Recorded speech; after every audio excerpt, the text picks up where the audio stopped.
All right, folks, we got half of the 12 by 4 foot air pruning bed filled now with Shimard red oak acorns. So that's a good 4 by 6 foot bed right there. That's all pretty much ready for the winter. Some of the best quality soil and compost and mulch and everything organic in there. I'm telling you, it's a real good mix, folks. On the upper level, we have a little more intense layer of where the old branches and wood was decaying for years out here. This area out here where we just had piles and piles of branches.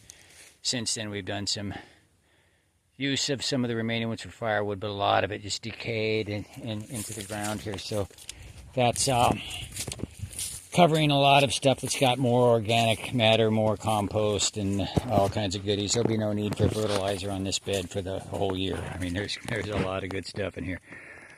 So I just put a few staples up on a sheet of chicken wire as a temporary cover right now.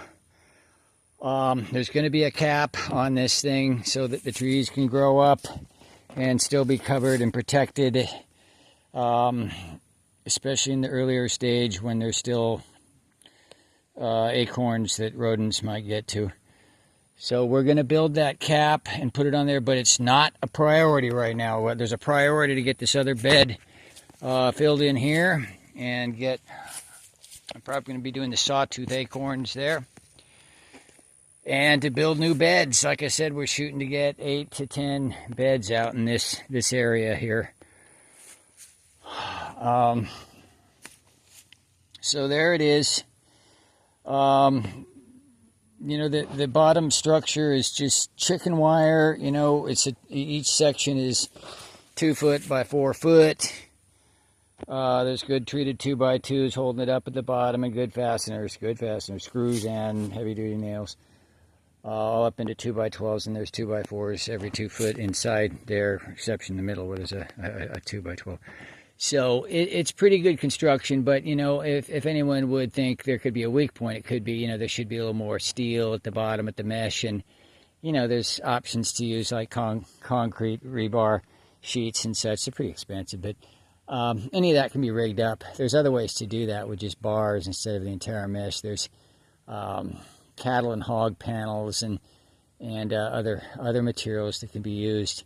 But we're not too worried about it. A little bit of sag, it's not going to hurt us. It's going to give us some more depth eventually if it rots through and all. I mean, it's all rebuildable. It's a good solid frame. I mean, you can see a little bit of sag in here, right? No big deal. It's not a big deal. This is more than 12 inches here for roots to grow, and that's nice. A lot of beds aren't quite that deep. So, all right, this is a start for an air pruning beds out in this area. And we'll tune back in when we get some updates on this.